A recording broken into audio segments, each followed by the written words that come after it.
નમસ્કાર, આપ જોઈ રહ્યા છો ગુજરાત ફર્સ્ટ ન્યૂઝ। હું છું આપની સાથે ભાવિકા। ગણેશ ગોંડલની જામીન અરજી અંગે મોટા સમાચાર। ગણેશ ગોંડલને હજુ પણ જેલમાં જ રહેવું પડશે। ગણેશ ગોંડલના જામીન પર ચુકાદો હજુ અનામત। કોર્ટે આજે પણ ચુકાદો અનામત રાખ્યો। ગણેશ જાડેજા 2 માસથી ભોગવે છે જેલવાસ। રાજુ સોલંકીના પુત્રનું અપહરણ અને મારામારીનો કેસ। દલિત સમાજના આગેવાન છે રાજુ સોલંકી। ગુસ્સી ટોક અંતર્ગત રાજુ સોલંકી હાલમાં છે જેલમાં, જ્યારે ફરિયાદી સંજય સોલંકી પણ જેલમાં। વધુ વિગતો મેળવીએ સંવાદદાતા રહીમ લાખાણી પાસેથી। રહીમ, ગણેશ ગોંડલની જામીન અંગે મોટા સમાચાર। ચોક્કસપણે જેની રાહ જોઈ રહ્યા હતા તમામ લોકો, કારણ કે જે રીતના ગત રોજ જે દલીલો ચાલી, મોડી સાંજ સુધી આ દલીલો ચાલી હતી કે જેની અંદર જે ફરિયાદીના વકીલ છે સંજય પંડિત, તેમના દ્વારા દલીલો કરવામાં આવી હતી કે ગણેશ ગોંડલ છે તે હવે છૂટવાની તૈયારીઓમાં છે, જામીન મળી જશે। આ પ્રકારના ઓડિયો વિડીયો ક્લિપ જે વાયરલ થઈ હતી રાજકોટ જિલ્લા ભાજપ પ્રમુખની, તેને લઈને દલીલો છે તે ધારદાર દલીલો થઈ હતી ને તેને જ લઈને આજે ચુકાદો છે આ દલીલો પૂર્ણ થયા બાદ આજે આપવાના હતા કે જામીન આપવા કે નહીં। પરંતુ આજે જે રીતના વાત કરવામાં આવી તો સેશન્સ કોર્ટ દ્વારા આજે પણ આ ચુકાદો છે તે અનામત રાખવામાં આવ્યો છે। આગામી તારીખ છે તે જાહેર કરવામાં આવી છે। આગામી 27 તારીખે આ સમગ્ર મામલે ચુકાદો છે જામીન આપવા કે નહીં ત્યારે આપવામાં આવશે। પરંતુ સૌથી મોટા સવાલ એ ઉત્પન્ન થઈ રહ્યા છે કે જે રીતના દલીલો થઈ હતી ને તેને જ લઈને જે રીતના વકીલે પણ કહ્યું હતું કે આ જામીન અરજી છે કદાચ ફગાવવામાં આવે તેવી પણ શક્યતા, પરંતુ હજી પણ આજે આ ચુકાદો અનામત રાખવામાં આવ્યો છે અને આગામી 27 તારીખે સમગ્ર મામલે ફરીથી જે ચુકાદો આપવામાં આવે તેવી શક્યતાઓ છે। બીજી બાજુ જે રીતના વાત કરવામાં આવે આખા કેસની જો વાત કરું તો 2 માસથી જે ગણેશ ગોંડલ છે તે જૂનાગઢની જેલમાં જ છે। બીજી બાજુ જે રીતના આખા ફરિયાદ થયા બાદ જે રાજુ સોલંકી અને તેમના પરિવારનો ગુનાહિત ઇતિહાસ છે તે જયરાજસિંહ જાડેજાને તેમના લોકો દ્વારા જાહેર કરવામાં આવ્યું હતું કે રાજુ સોલંકી અને તેમના પરિવાર દ્વારા આટલા પ્રકારના ગુનાઓ છે તે કરવામાં આવ્યા છે ને તેને જ લઈને સરકારમાં રજૂઆતો પણ કરવામાં આવી હતી ને ત્યારબાદ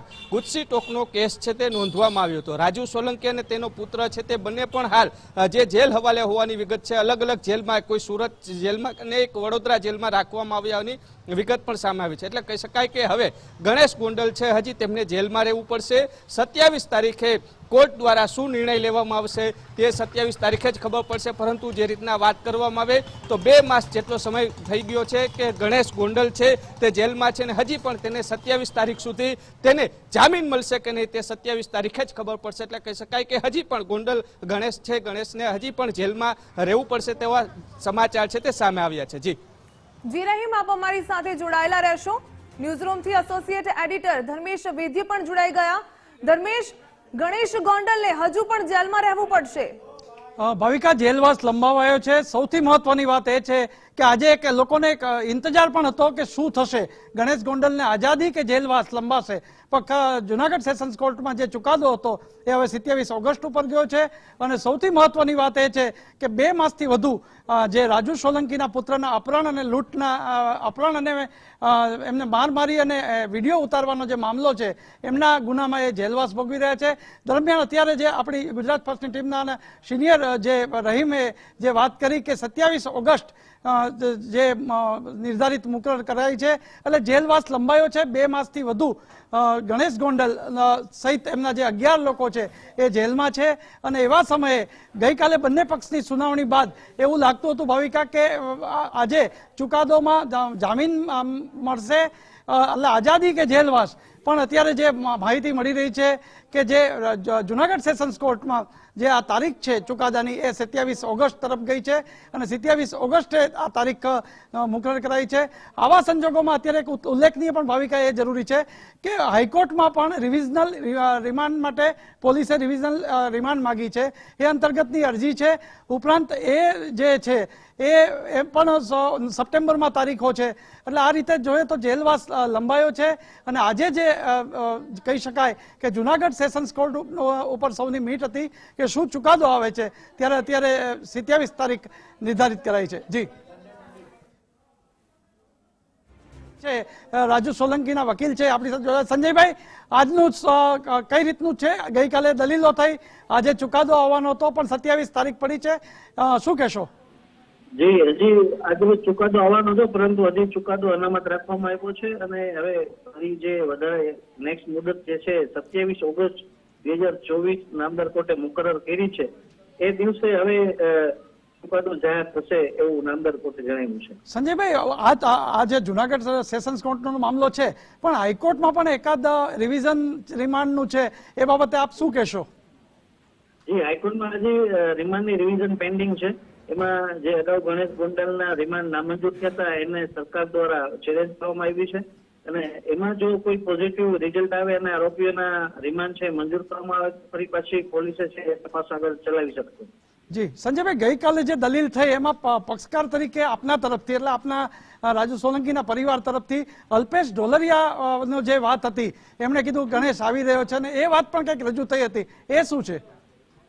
જી, અગાઉ જે અલ્પેશ ઢોલરિયાએ સલાહ જાહેર પોતાના ભાષણમાં એવું કીધું કે આજકાલમાં ગણેશ ગોંડલના જામીન થઈ જવાના છે અને આપણી વચ્ચે આવી રહ્યા છે. એ બાબતે સોગંદનામું કરી અને વિક્ટીમના મમ્મી માતૃશ્રી દ્વારા હંસાબેન દ્વારા એક ફરિયાદ આપવામાં આવી છે ચીફ જસ્ટિસને અને જુનાગઢ ડિસ્ટ્રિક્ટ જજશ્રીને કે ભાઈ આ પ્રકારની આરોપીઓને કોર્ટના હુકમની જાણ અગાઉથી કઈ રીતે થઈ ગઈ. શું કોર્ટે કોઈ એશ્યોરન્સ આપ્યું હતું આરોપીઓને કે એના મળતિયાઓને કે એને જામીન મળી જવાના છે, કે સરકાર તરફથી કોઈ એશ્યોરન્સ આપવામાં આવ્યું હતું, કોઈ રાજકીય એશ્યોરન્સ આપવામાં આવ્યું હતું? આ બાબતે તપાસમાંથી એક ફરિયાદ છે એ સોગંદનામા સ્વરૂપે કરવામાં આવી છે અને એ અંગે અમે નામદાર કોર્ટનું ધ્યાન પણ દોરેલું. જી આભાર સંજયભાઈ, ગુજરાત ફર્સ્ટ સાથે જોડાયા. તો ભાવિકા, સૌથી મહત્વના સમાચાર એ છે કે ગણેશ ગોંડલની જે આજે જામીન અરજીની સુનાવણી હતી, સુનાવણી પછીનો જે ચુકાદો હતો એ અનામત રખાયો છે અને જેને કહી શકાય 27 ઓગસ્ટ એની માટે તારીખ મુકરર કરાઈ છે. આ પહેલા પણ જેને કહી શકાય કે હાઈકોર્ટમાં તો 16 સપ્ટેમ્બર આસપાસ જે રિવિઝન રિમાન્ડ માગી છે એ તો કેસ પેન્ડિંગ છે જ, એ હાઈકોર્ટમાં પણ એ આ ગણેશ ગોંડલનો મામલે છે. દરમિયાન આ 27 તારીખ પડી છે એ જુનાગઢ સેશન્સ કોર્ટમાં જામીન અરજીની છે. જી બિલકુલ રહીમ, આપની પાસે આવવા માંગીશ. રહીમ, ગણેશ ગોંડલને હજુ પણ જેલમાં રહેવું પડશે.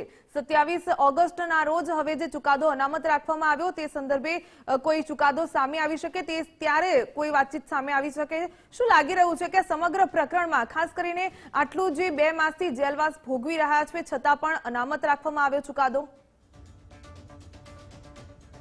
ચોક્કસપણે ભાવિકા, જે આખો આ કેસની જે રીતના વાત કરવામાં આવે તો જે રીતના અપહરણ અને મારવું અને વિડીયો ઉતારવો, આ 3 કિસ્સાઓ છે તે સામે આવ્યા હતા અને ત્યારબાદ જે ગણેશ ગોંડલને છે તે ગણેશગઢ પાસેથી ઉપાડવામાં પોલીસે અટકાયત કરી હતી અને ત્યારબાદ સમગ્ર પુરાવા પણ એકત્ર કર્યા હતા. ત્યારબાદ જે રીતના તેના રિમાન્ડની માંગ થઈ હતી, રિમાન્ડ ન મળતા પોલીસ દ્વારા હાઈકોર્ટમાં પણ ગયા છે કે હાઈકોર્ટમાંથી તેઓના રિમાન્ડ મંજૂર થાય અને તેની આગળ, કારણ કે પુરાવા એકત્ર કરવાના તમામ આ કેસની અંદર બાકી છે. જે વિડીયો ઉતારવાની વાત આવે છે તો વિડીયો ક્યાં મોબાઈલમાં ઉતારેલો હતો, કેવી રીતના ઉતારેલો છે, કયું લોકેશન હતું, આ તમામ પુરાવા છે તે એકત્ર કરવાના બાકી હતા અને તેની જ વચ્ચે આખું જે કહી શકાય કે 2 સમાજ આમને સામને થાય તેવી પરિસ્થિતિ પણ ઊભી થઈ હતી. કારણ કે રાજુ સોલંકી દ્વારા જે જુનાગઢ છે તે જુનાગઢથી ગોંડલ સુધી જે રેલી યોજી હતી, રેલીની અંદર જે ત્યારબાદ ગોંડલની અંદર એક સંમેલન યોજ્યું હતું અને સાથે જ પડકારો પણ અનેક ફેંક્યા હતા. એટલે ક્યાંક ને ક્યાંક 2 સમાજ આમને સામને ન થાય તે પણ જરૂરી હતું અને તેની જ વચ્ચે જે રીતના ગણેશ ગોંડલ છે 2 માસ સુધી જેલવાસ ભોગવી રહ્યો હતો અને હજી પણ આજે જે રીતના ચુકાદો આવવાનો હતો તે અનામત રાખવામાં આવ્યો છે. 7મ 8મના તહેવારો છે એટલે 2 દિવસની રજા આવશે, એટલા માટે થઈને હવે ચુકાદો 27 તારીખે પણ સંભળાવવામાં આવશે.